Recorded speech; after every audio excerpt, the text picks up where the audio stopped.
ഹരിശ്രീ ഗണപതയേ നമ. അവിഘ്നമസ്തു. ഓം നമോ ഭഗവതേ വാസുദേവായ. ശ്രീകൃഷ്ണ പരമാത്മനേ നമ. രാമായ രാമഭദ്രായ രാമചന്ദ്രായ വേധസേ രഘുനാഥായ നാഥായ സീതായാം പതയേ നമ. എല്ലാ ഭക്തമക്കൾക്കും എൻ്റെ വിനിതമായ പ്രണാമം. എല്ലാവർക്കും സമാധാനം, ശാന്തി, ദൈവകൃപ എല്ലാം ഉണ്ടാകണം. ഓം ലോകാ സമസ്ത സുഖിനോ ഭവന്തു. എല്ലാവർക്കും നമസ്കാരം. നമുക്ക് രാമായണം പാരായണം ചെയ്യാം.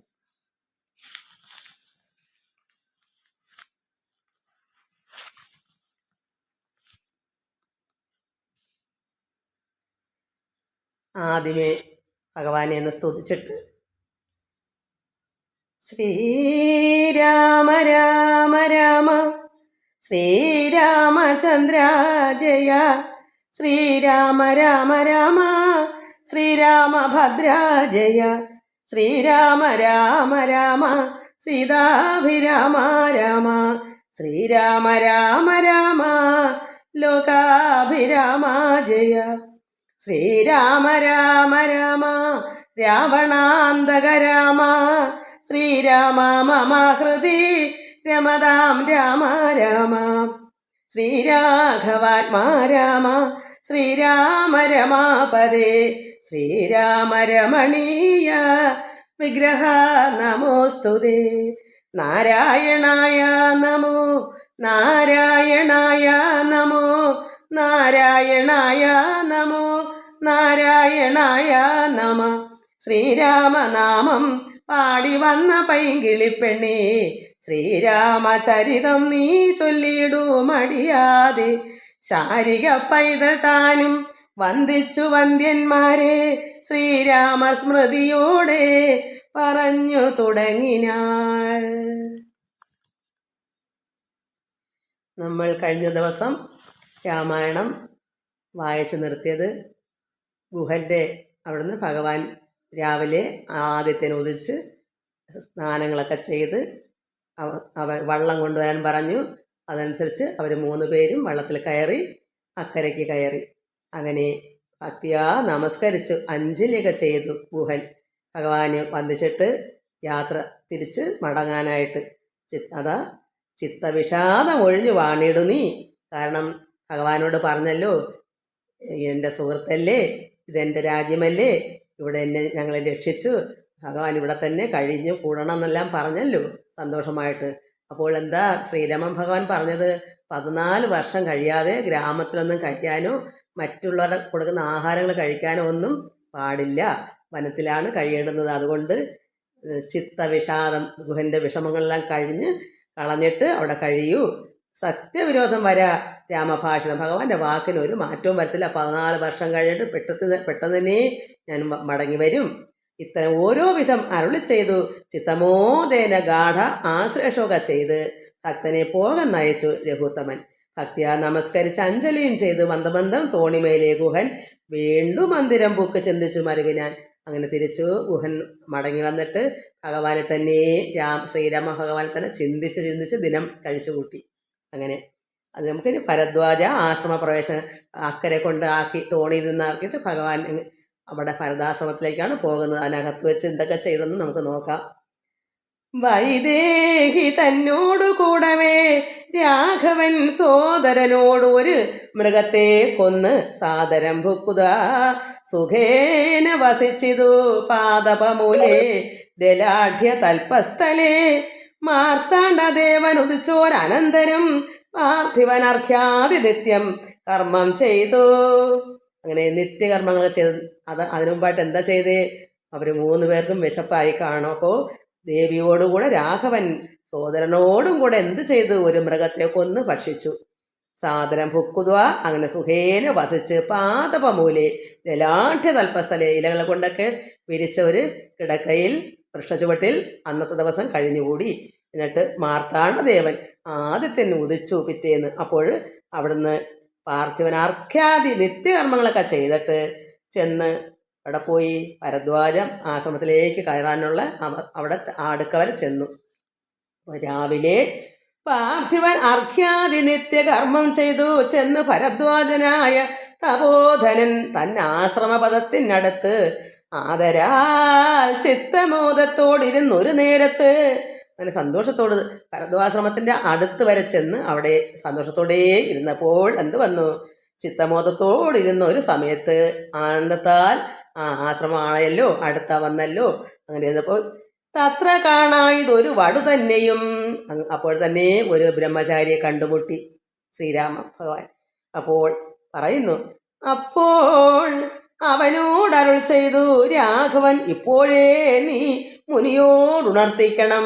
ഭരദ്വാജ മുനിയോട് ചെന്ന് പറയണം, വടുവിനോട് പറഞ്ഞു, ബ്രഹ്മചാരിത്ത് പറഞ്ഞു, ഇപ്പോഴത്തന്നെ ചെന്നറിയിക്കുക, രാമൻ ദശരഥ നന്ദനുണ്ട് തൻ ഭാമിനിയോടും അനുജനോടും വന്ന് പാർത്തിരിക്കുന്നിതു ഉടജാന്തികെ എന്ന വാർത്ത വൈകാതെ ഉണർത്തിക്ക. അതുകൊണ്ട് ഇവിടെ ഞങ്ങൾ 3 പേരും അടുത്ത് തന്നെ ആശ്രമത്തിനടുത്ത് വന്നിരിക്കുന്നു, കാത്തിരിക്കുന്നു. അതുകൊണ്ട് എത്രയും വൈകാതെ ചെന്ന് പറയണം, മുനിയടുത്ത് നിന്ന് പറയണമെന്ന് ബ്രഹ്മചാരിയടുത്ത് ഭഗവാൻ പറഞ്ഞു.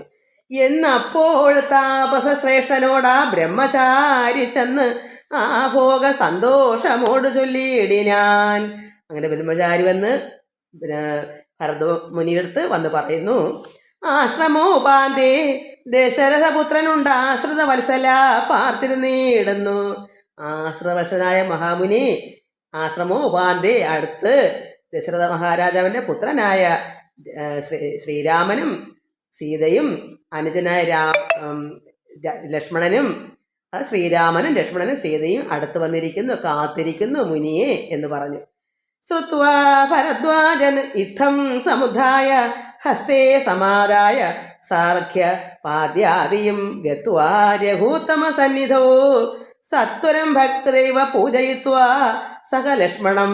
അതായത് ഇത് കേട്ടപ്പോൾ തന്നെ ഭരദ്വാജ മുനി സമുദ്ധായ എഴുന്നേറ്റ് കൈകളിൽ ഹസ്തേ ശ്രുത്വ, അതായത് കേട്ടപ്പോൾ തന്നെ അദ്ദേഹം മാമുനി എഴുന്നേറ്റ് കൈകളിൽ സമാദായ സാർഘ്യ പാദ്യാദിയും, കാരണം പാദപൂജയൊക്കെ ചെയ്ത് വേണമല്ലോ എതിരേൽക്കാൻ. അതുകൊണ്ട് മഹാമുനി പെട്ടെന്ന് തന്നെ അവിടേക്ക് ഗത്വ ശ്രീരാമൻ്റെ അടുക്കലേക്ക് തന്നെ രഘൂത്തമ സന്നിധവും, രഘുത്തമൻ എന്ന ശ്രീരാമൻ്റെ അടുത്തേക്ക് തന്നെ പെട്ടെന്ന് ചെന്നു. ഭക്തദൈവ പൂജയിത്വ സഹ ലക്ഷ്മണം ദൃഷ്ട്വാ രാമവരം രാമം ദയാപരം തുഷ്ട്യാ പരമാനന്ദാബ്ധോ മുഴുകിനാൻ. ദയാപരനായിരിക്കുന്ന ആ പരമാത്മാവായ ശ്രീരാമ ഭഗവാനെ രമാവരം, രമയുടെ വരനായ, അത് സീതാവല്ലഭനായ ആ ശ്രീരാമനെ ദയാപരനെ തുഷ്ട്യാ ആനന്ദത്തോട് പരമാനന്ദാബ്ധോ മുഴുകി, അത്ര സന്തോഷത്തോട് മുഴുകിനാൻ ഈ മഹാമുനി. ദാശരഥിയും ഭരദ്വാജ പാദങ്ങളാശു വണങ്ങിനാൻ ഭാര്യ അനുജാന്വിതം. അങ്ങനെ ശ്രീരാമനാണ് ദാശരഥി. ശ്രീരാമനും ഭരദ്വാജ പാദങ്ങളിൽ ഭാര്യയും അനുജനും ശ്രീരാമനുമായിട്ട് ആ മഹാമുനിയെ വണങ്ങി. ആശീർവചനപൂർവം മുനി പുങ്കവനാശയ ആനന്ദം എന്നരുളി ചെയ്തു. അത്ര സന്തോഷത്തോട് പറയുന്നു മഹാമുനി, പാദരജസാ പവിത്രയാക്കിയിടു നീ വേദാത്മക മമ പർണശാലാമിമം. ഭഗവാന്റെ ശ്രീരാമ ഭഗവാന്റെ പാദരജസ് കൊണ്ട് ഇവിടെ പവിത്രമാക്കുക വേദാത്മക എൻ്റെ ഈ ആശ്രമം. യുദ്ധമുക്തോടജമാനീയ സീതയാ സത്യസ്വരൂപം സഹാനുജം സാദരം പൂജാവിധാനീന പൂജിച്ചുടൻ ഭരദ്വാജ തപോധന ശ്രേഷ്ഠൻ അരുൾ ചെയ്തു. അങ്ങനെ പൂജാവിധാനനെയൊക്കെ പൂജിച്ച് സൽക്കരിച്ചിട്ട് ഭരദ്വാജ മഹാമുനി ആയ ശ്രേഷ്ഠനോട് അരുൾ ചെയ്യുന്നു, യുദ്ധമുക്തോട് അജമാനീയ സീതയാ സത്യസ്വരൂപം സഹാനുജം സാദരം പൂജാവിധാനേന പൂജിച്ചുടൻ ഭരദ്വാജ തപോധന ശ്രേഷ്ഠൻ അരുൾ ചെയ്യുന്നു, നിന്നോട് സംഘമുണ്ടാക കാരണം. പരമാത്മാവായ ശ്രീരാമനോട് ഭരദ്വാജൻ പറയുന്നു, നിന്നോട് പരമാത്മാവായ ശ്രീരാമ ഭഗവാനെ അങ്ങയോടുകൂടി സംഗമമുണ്ടാകുമ്പോൾ അവരെല്ലാം കൂടിക്കാഴ്ച ചേർന്നു, സംഗമം അവരെല്ലാം ഒന്നിച്ച് നിന്ന് കണ്ടപ്പോൾ, സംഗമം വന്നപ്പോൾ ഇന്ന് വന്നു തപസാഫല്യമൊക്കവേ, എൻ്റെ തപസ്സിൻ്റെ സാഫല്യമെല്ലാം വന്നു. അതായത് എനിക്ക് അങ്ങയോടെ അവിടുന്ന് അവർ 3 പേരെയും വന്ന് കണ്ടു, എതിരേൽക്കു. ആ സംഗമം കാരണം എൻ്റെ തപസാഫല്യം, എനിക്ക് സാഫല്യം വന്നു എന്ന് മഹാമുനി പറയുന്നു. നിന്നോട് സംഗമമുണ്ടാക കാരണം ഇന്ന് വന്നു തവ സാഫല്യമൊക്കവേ ജ്ഞാതം മയാ തവോദന്തം രഘുപതേ ഭൂതമാകാമികം വാ കരുണാനിധേ ഞാൻ അറിഞ്ഞേൻ പരമാത്മാ ഭവാൻ കാര്യമാനുഷനായതു മായയാ ഭൂതലേ. ഈ ഭഗവാന്റെ ഈ മായയാൽ ഇവിടെ ഭൂതലത്തിൽ ഭഗവാൻ ഇവിടെ മനുഷ്യനായി വന്നത്, പരമാത്മാ ഭവാൻ ഇവിടെ ജാതനായത് മനുഷ്യനായിട്ട് വന്നത് ഞാൻ അറിഞ്ഞു. അത് അവരുടെ തപശക്തി കൊണ്ട് മഹാമുനി അറിഞ്ഞു. ഇവിടെ ശ്രീരാമൻ മനുഷ്യനായി അവതരിച്ചു എന്നുള്ള വിവരം. ബ്രഹ്മണ പണ്ട് സംപ്രാർത്ഥിതനാകയാൽ ജന്മമുണ്ടായതു യാതൊന്നിനെന്നതും. ഇവിടെ പ്രാർത്ഥന കൊണ്ട് ഞാനിവിടെ പണ്ട് പ്രാർത്ഥിച്ചപ്പോൾ മനസ്സിലായി ജന്മമുണ്ടായത് യാതൊന്നിനെന്നതും. ഇവിടെ എന്തിനാണ് പരമാത്മാവ് ശ്രീരാമ അവതാരം എടുത്ത് മനുഷ്യനായി വന്നതെന്ന് ഞാൻ നേരത്തെ അറിഞ്ഞിരിക്കുന്നു. കാനനവാസ അവകാശമുണ്ടായതും ഞാൻ അറിഞ്ഞിടിനേൻ ഇന്നതിനെന്നടോ. ഇന്ന കാരണം കൊണ്ടാണ് പരമാത്മാവായ ഭഗവാൻ പരമേശ്വരൻ ശ്രീനാരായണൻ ശ്രീരാമ അവതാരമായിട്ട് ഇവിടെ മനുഷ്യനായി അവതരിച്ചത്, കാനനത്തിൽ വസിക്കുന്നതൊക്കെ ഇന്നതിനാണെന്ന് ഞാൻ നേരത്തെ അറിഞ്ഞിരിക്കുന്നു എന്ന് മഹാമുനി പറഞ്ഞു. ജ്ഞാനദൃഷ്ട്യാ തവ ധ്യാനികജാതയ ജ്ഞാനമൂർത്തേ സകലത്തെയും കണ്ടു ഞാൻ ധ്യാനിച്ച സമയത്ത് അങ്ങ് ഇവിടെ അങ്ങേ തന്നെയാ ധ്യാനിക്കുന്നതാണ്. തവ ധ്യാനിക പരമാത്മാവായ ഭഗവാനെ തന്നെയാണ് ഈ ശ്രീരാമ അവതാരം. ആരാ? നാരായണനല്ലേ, വൈകുണ്ഠവാസിയല്ലേ, സാക്ഷാൽ പരമാത്മാവല്ലേ. അങ്ങനെ ഞാൻ അങ്ങേ തന്നെ ഞാൻ ധ്യാനിച്ചു. അപ്പോൾ തന്നെ ജ്ഞാനദൃഷ്ടിയാൽ ഞാൻ സകലത്തെയും കണ്ടു. അങ്ങനെ ഞാൻ നേരത്തെ തന്നെ അറിഞ്ഞു പരമാത്മാവ് ഇവിടെ മനുഷ്യനായി വരുന്നെന്ന്. അതാണ് ജ്ഞാനദൃഷ്ടി തവ, പരമാത്മാവിനെ തന്നെ ശ്രീരാമനെ തന്നെ ധ്യാനിച്ചപ്പോൾ തന്നെ ഇവിടെ അവതരിക്കുന്ന മുന്നേ തന്നെ ഞാൻ ജ്ഞാനമൂർത്തേ, ജ്ഞാനമുള്ള ആ അറിവായ ഭഗവാനെ പരമേശ്വര ശ്രീരാമ ഞാൻ അറിഞ്ഞിരിക്കുന്നു, സകലത്തെയും ഞാൻ കണ്ടു. എന്തിനു ഞാൻ വളരെ പറഞ്ഞിടുന്നു സന്തുഷ്ടബുദ്ധ്യ കൃതാർത്ഥനായേനഹം. ഞാൻ കൃതാർത്ഥനായി. ഞാൻ എന്തിനാ കൂടുതൽ പറയുന്നത്? ഞാൻ കൃതാർത്ഥന സന്തോഷമായി, ഞാൻ ധന്യനായി. ശ്രീപതി രാഘവൻ വന്ദിച്ചു സാദരം താപസ ശ്രേഷ്ഠനോടേവമരുൾ ചെയ്തു. അങ്ങനെ പറയുന്നു, ക്ഷേത്രബന്ധുക്കളായുള്ള ഞങ്ങളെ ചിത്തമോദത്തോട് അനുഗ്രഹിക്കണമേ. അങ്ങനെ ശ്രീരാമൻ പറയുന്നു, മഹാമുനി ഞാൻ ക്ഷേത്രബന്ധുക്കളായുള്ള ഞങ്ങളെ അവിടുത്തെ മനസ്സ് അത്രത്തോളം സന്തോഷത്തോട് ഞങ്ങളെ അനുഗ്രഹിക്കണമേ എന്ന് ശ്രീരാമ ഭഗവാൻ മുനിയോട് പറഞ്ഞു. യുദ്ധം അന്യോന്യ ഭാഷണം ചെയ്തു തത്ര കഴിഞ്ഞതു രാത്രി മുനിയുമായി. അങ്ങനെ അവർ സംസാരിച്ചു, രാത്രി അവിടെ തന്നെ കഴിഞ്ഞു. ആനന്ദത്തോട് അനുഗ്രഹിക്കണമെന്നൊക്കെ പറഞ്ഞിട്ട് അവിടെ തങ്ങി. ആ രാത്രി മഹാമുനിയുടെ കൂടെ തന്നെ അവിടെ രാത്രി കഴിഞ്ഞു. എന്നിട്ട് പിറ്റേന്ന് എണീറ്റു.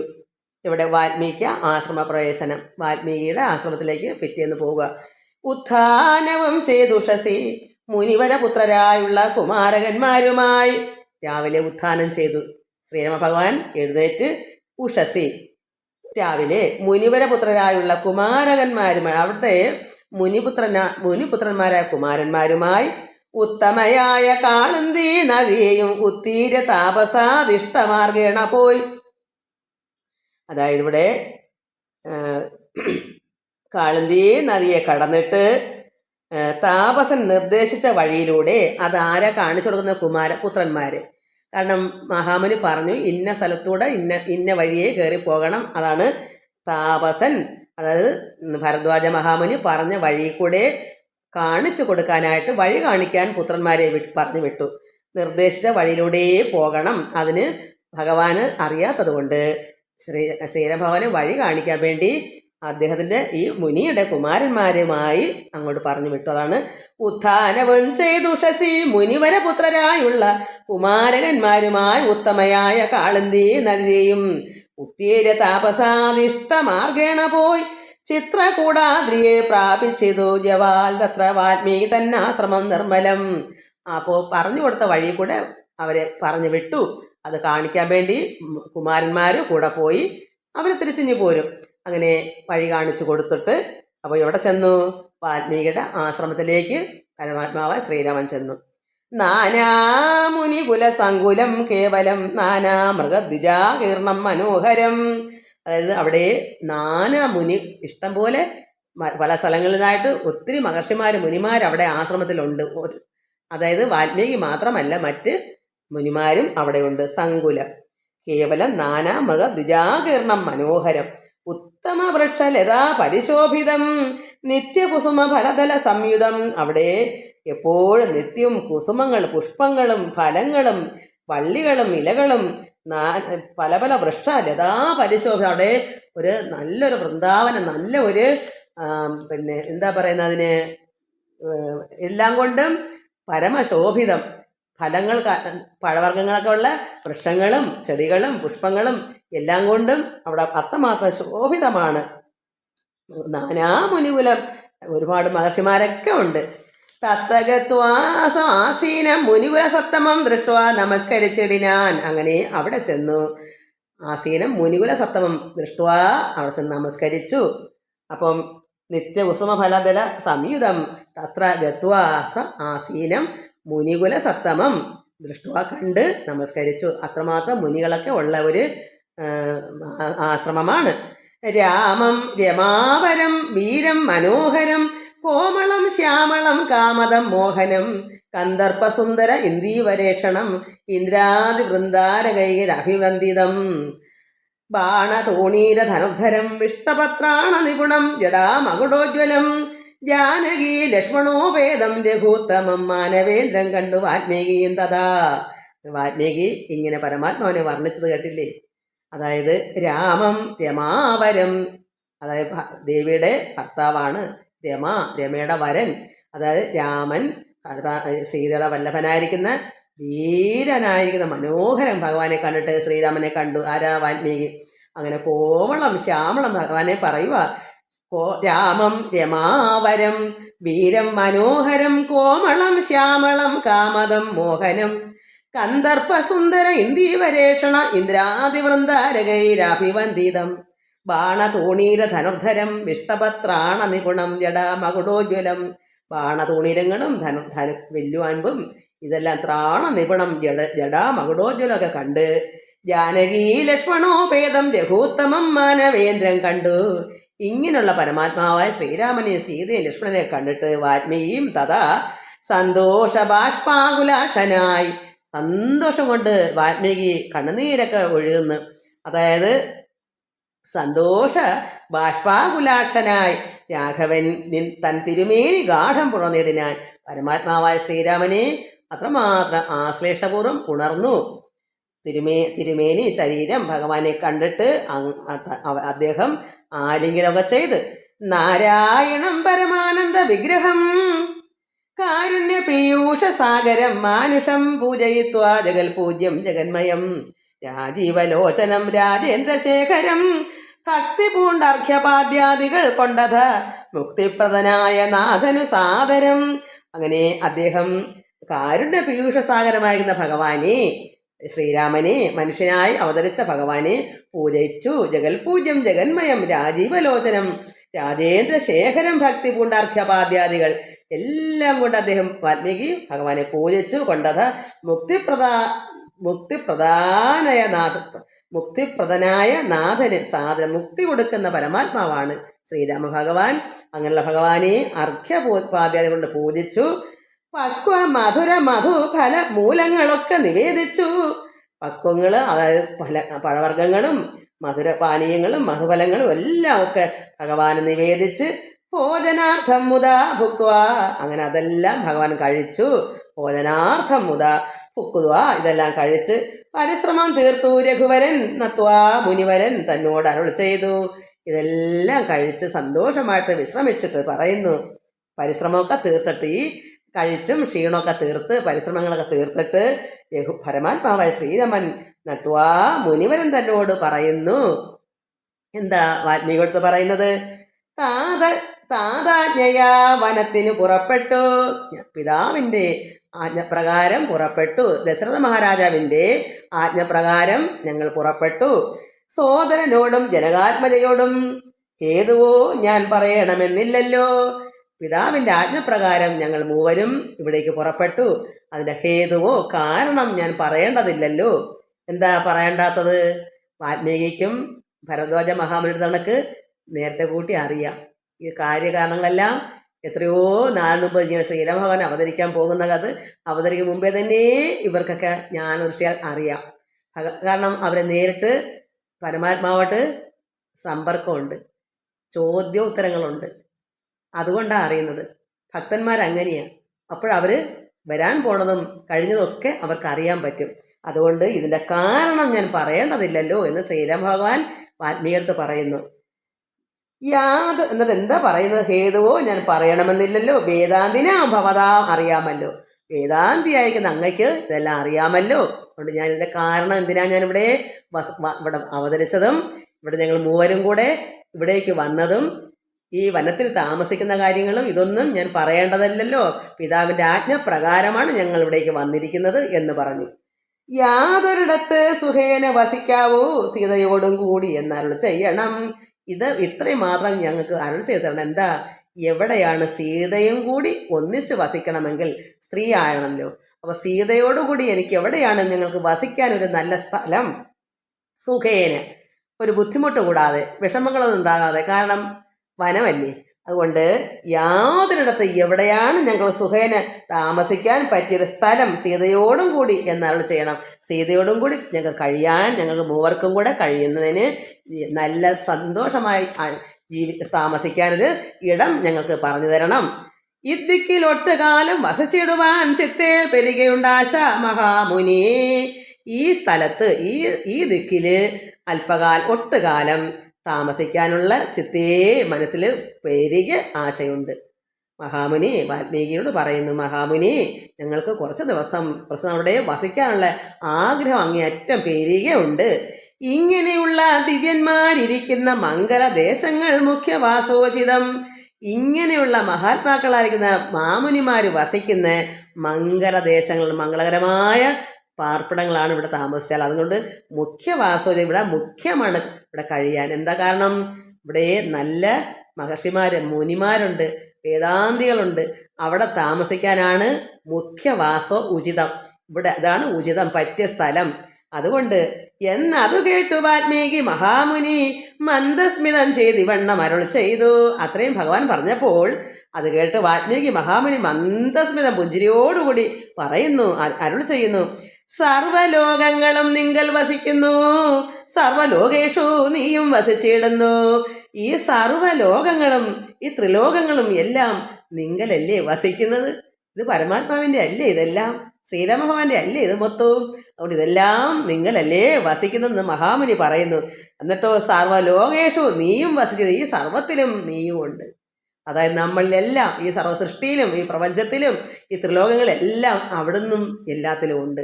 അപ്പോൾ ഇത് പിന്നെ പ്രത്യേകിച്ച് എവിടെയെങ്കിലും പറഞ്ഞു തരാനുണ്ടോ? ഇത് സർവ്വതും അങ്ങയുടെ അല്ലേ? ഇതിലെല്ലാം അങ്ങല്ലേ വസിക്കുന്നത്? നമ്മളെല്ലാം അവിടുത്തെ സൃഷ്ടികളല്ലേ? ഇവിടെ എന്തെങ്കിലും ഉണ്ടോ അങ്ങല്ലാതെ?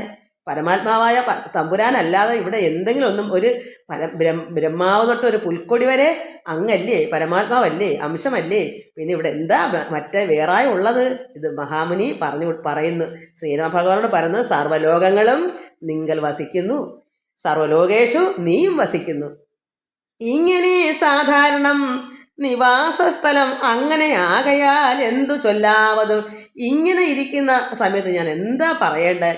സർവ്വതും അങ്ങയുടെ അല്ലേ, അങ്ങല്ലേ എല്ലാത്തിലും വസിക്കുന്നതും, ഈ ലോകം മൊത്തവും അങ്ങയുടെ അങ്ങല്ലേ വസിക്കുന്നത് എന്ന് പറഞ്ഞു. ഞാൻ ഇവിടെ അതിനൊരു ഇടം എവിടെയാ പറഞ്ഞു തരേണ്ടുന്നതെന്ന് വാൽമീകി മഹർഷി പറഞ്ഞപ്പോൾ, സീതാസഹിതനായി വാഴുവാൻ ഇന്നൊരു ദേശം വിശേഷണ ചോദിക്ക. കാരണം ഇവിടെ സീതയുമായി ഒന്നിച്ച് കഴിയുന്നതുകൊണ്ടൊരു വിശേഷപ്പെട്ട ഒരു പ്രത്യേക ഒരു സ്ഥലം, അത് കാരണം ചോദിക്കൊണ്ട് സൗഖ്യനത്തെ വസിപ്പാനുള്ള മന്ദിരം ആഖ്യ വിശേഷണ ചൊല്ലുന്നതുണ്ട്. ഞാൻ അങ്ങനെ വിശേഷപ്പെട്ട ഒരു സ്ഥലം ചോദിച്ചതുകൊണ്ട് ഞാനത് പറഞ്ഞു തരാം.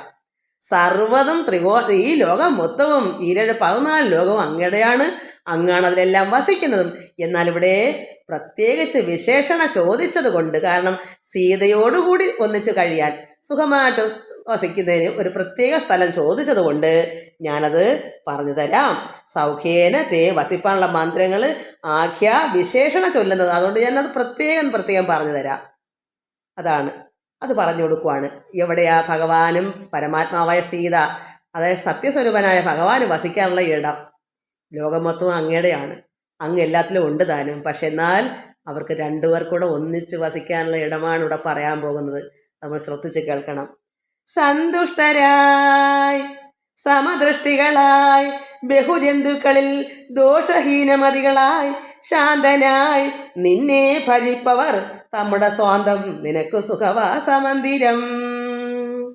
അപ്പോൾ അങ്ങനെയുള്ള ഒരു ഭക്തനെ അങ്ങനെ ഉള്ളു. ആരാ? സന്തുഷ്ടരായിരിക്കണം, എപ്പോഴും സന്തോഷവാനായിരിക്കണം. എപ്പോഴും അയ്യോ വയ്യേ അല്ലോ എനിക്കതില്ലേ ഇതില്ലെന്ന് പറഞ്ഞാൽ സന്തോഷം ഉണ്ടാവൂ? എല്ലാം ഈ ലോക ജീവിതമെല്ലാം ത്യജിച്ചവരായിരിക്കണം മനസ്സുകൊണ്ട്. ഇതെല്ലാം ചപ്പും ചവറും എന്ന് എണ്ണുന്ന ഈ ലോകം മൊത്തം എന്ത് നമുക്ക് എല്ലാം വേണം വേണ്ടെന്നല്ല, എന്നാൽ അതിൽ മനസ്സില്ല. അതൊന്നും നിത്യമല്ലാത്തത് കൊണ്ടും അതിനകത്ത് ആനന്ദം ഇല്ലാത്തത് കൊണ്ടും നമ്മൾ ആനന്ദം വേണ്ടെന്ന് പറയുന്ന സന്തോഷം അനുഭവിക്കുന്നത്. അപ്പോൾ ഈ ലോക ചിന്തയിൽ ഒന്നിനും നമുക്ക് ആനന്ദം ഉണ്ടാവില്ല.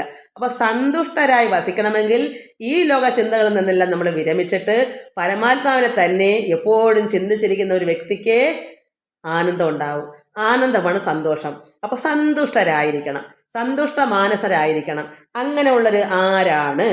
സമദൃഷ്ടികളായിരിക്കണം. അവിടെ ഉച്ച നീചത്വം ഒന്നും തന്നെ ജാതി വർണ്ണന ഒന്നുമില്ലാതെ എല്ലാവരോടും, അവിടെ പക്ഷിമൃഗങ്ങളെന്നോ മനുഷ്യരെന്നോ സസ്യങ്ങളെന്നോ യാതൊന്നുമില്ല. എല്ലാവരെയും സമദൃഷ്ടിയോടെ കാണണം, എല്ലാവരെയും ഒരു കണ്ണോടെ കാണണം. അവർ വലിയവനെന്നോ ചെറിയവനെന്നോ ഇങ്ങനൊന്നും ഇല്ലാതെ ഇങ്ങനെ സമദൃഷ്ടികളായി ബഹുജന്തുക്കളിൽ ദോഷഹീനമതികളായി. ഏത് ജന്തുക്കളെ കണ്ടാലും ആരെ കണ്ടാലും ആർക്കും ദോഷം ചെയ്യാത്തവരായിരിക്കണം. മനസ്സുകൊണ്ടും പാടില്ല, പ്രവൃത്തി കൊണ്ടും പാടില്ല, വാക്കുകൊണ്ടും പാടില്ല. ഒരു മനുഷ്യനെയോ ഒരു മൃഗത്തിനെയോ ഒരു പക്ഷിയെയോ സസ്യങ്ങളെയോ ഒന്നിനെയും ഉണ്ടാകരുത്. ആർക്കും ദോഷം ചെയ്യരുത്. ഒരു ജന്തുക്കളിൽ ദോഷഹീനമതികളായി ദോഷം ചെയ്യരുത്. അങ്ങനെയുള്ളവരും ശാന്തനായിരിക്കണം. അങ്ങനെ നിന്നെ ഭജിക്കുകയും വേണം. ശാന്തനായി വേണം പരമാത്മാവിനെ ഭജിക്കാൻ. അങ്ങനെ ശാന്തനായി നിന്നെ ഭജിപ്പവർ നമ്മുടെ സ്വാന്തം നിനക്ക് സുഖവാസം മന്ദിരം. അങ്ങനെ ഉള്ളതിൻ്റെ ഇടം എവിടെയാ? ഹനുമാൻ. അങ്ങനെയുള്ള ഭക്തന്മാർ വേറെയും ഒരുപാടുണ്ട്, പക്ഷെ നമ്മൾ അറിയുന്നില്ല എന്ന് മാത്രം. അങ്ങനെയുള്ള ഇടം വാൽമീകി പറഞ്ഞു കൊടുത്തു. അതാണ് സീതയും കൊണ്ട് വസിക്കാനുള്ള മന്ദിരം.